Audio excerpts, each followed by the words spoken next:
Assalamualaikum warahmatullahi wabarakatuh.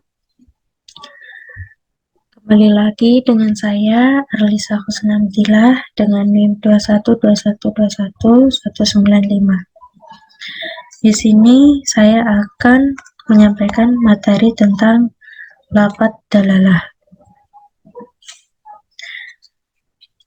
Dalam lafadz dalalah terdapat pengertian dan macam-macam dari dalalah.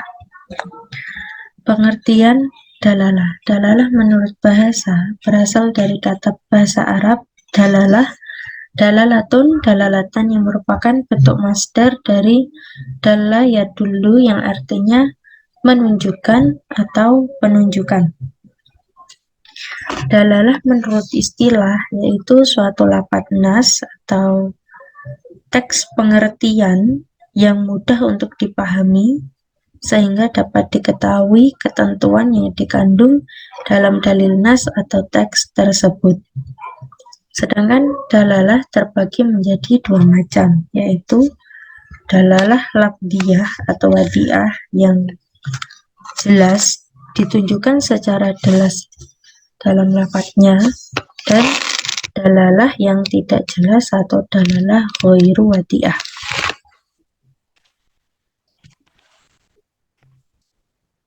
Selanjutnya, dalalah lafdiyah atau wadiah, dalalah yang secara jelas ditunjukkan oleh lafadznya dibagi menjadi 4 macam, yaitu pertama, zahir, nas, mufassar, muhkam.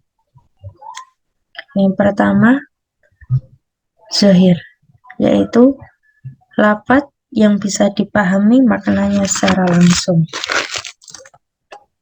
Lafadz tersebut sudah jelas maknanya, seperti menurut Abdul Wahab Kholaf, yaitu lafadz yang bentuknya sendiri menunjukkan apa yang dimaksud,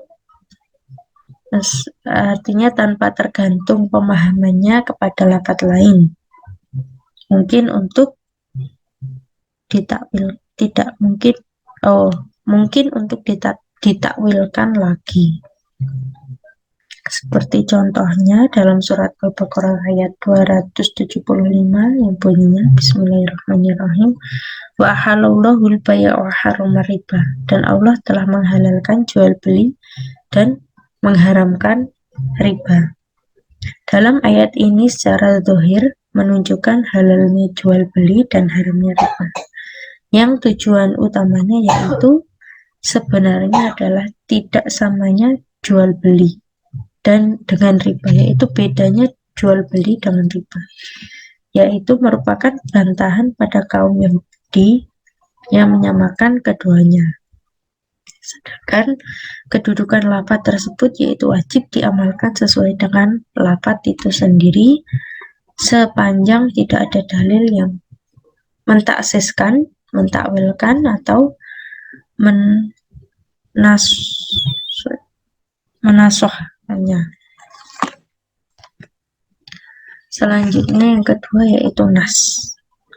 Nas merupakan lafadz yang menunjukkan hukum dengan jelas dan merupakan makna asal dari teks tersebut, serta mempunyai kemungkinan untuk ditaksis, ditawil, dan dinasah.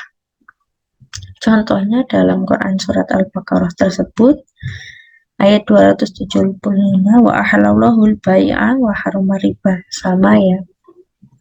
Secara zahirnya tuh ayat dalam di atas menunjukkan pada halalnya jual beli dan haramnya riba.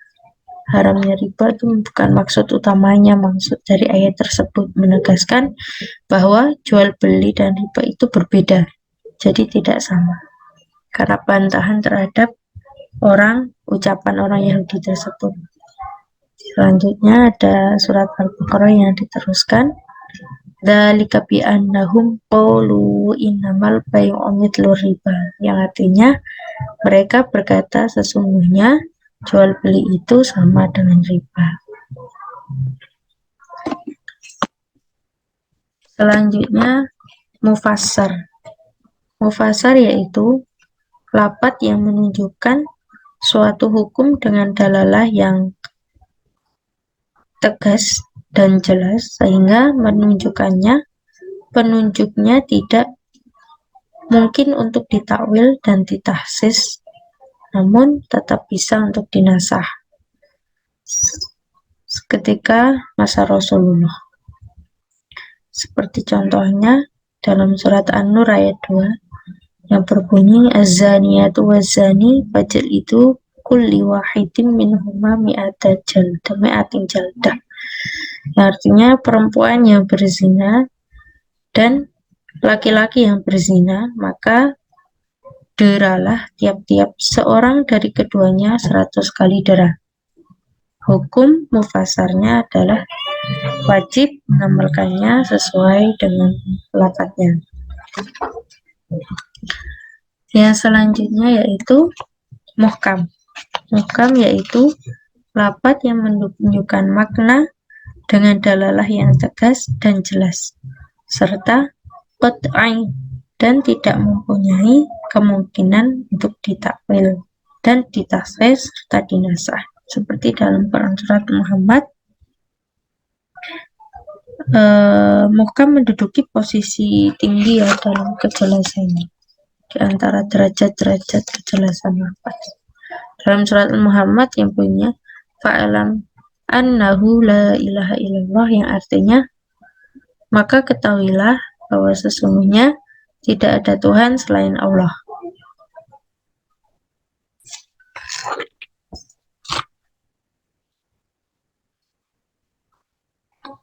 Selanjutnya adalah dalalah ghairu wadi'ah, yaitu dalalah yang tidak jelas.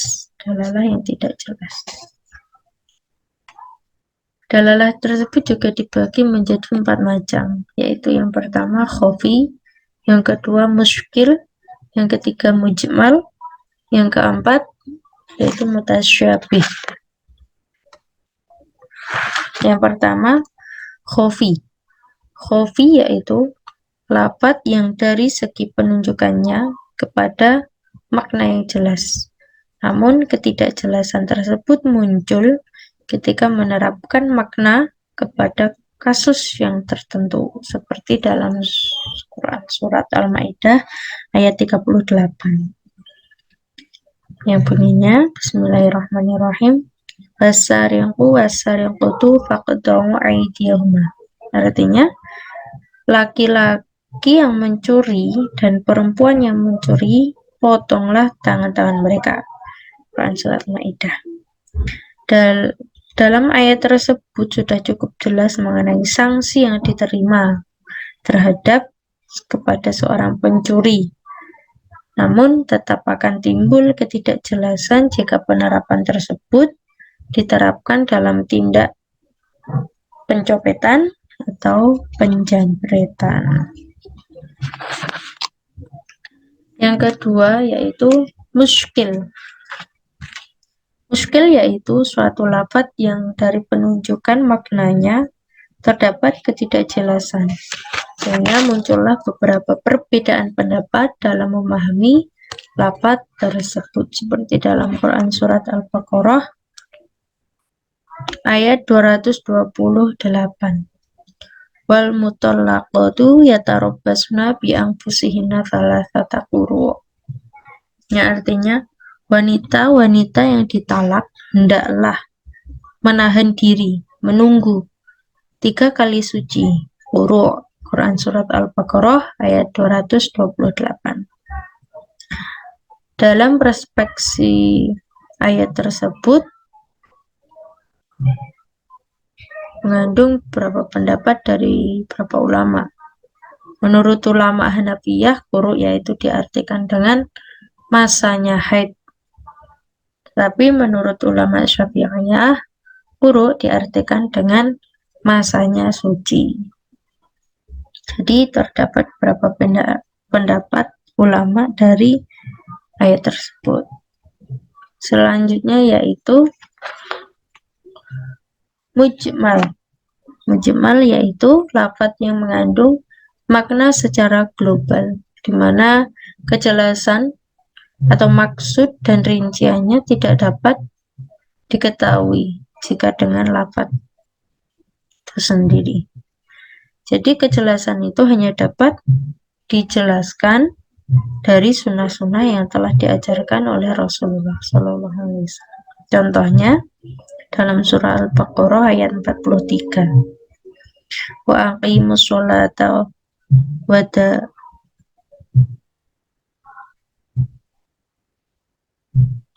aqimus sholata wa atuz zakah, dan dirikanlah sholat dan tunaikan zakat. Quran surat Al-Baqarah ayat 43. Selanjutnya yaitu mutasyabih. Mutasyabih yaitu suatu lafaz yang tidak menunjukkan kejelasan maknanya. Apapun ada pula dalil yang dalilnya tidak bisa menjelaskan maknanya, seperti lafaz alif lam mim dalam surat Baqarah atau lafaz Yasin dalam surat Yasin, juga lafaz alif lam mim shad dalam surat Al-A'raf. Jadi tidak ada yang bisa memaknai lafaz-lafaz tersebut. Sekian dari video kali ini. Kurangnya dari saya sendiri, lebihnya dari Allah Subhanahu wa taala. Kurang lebihnya saya mohon maaf. Wassalamualaikum warahmatullahi wabarakatuh.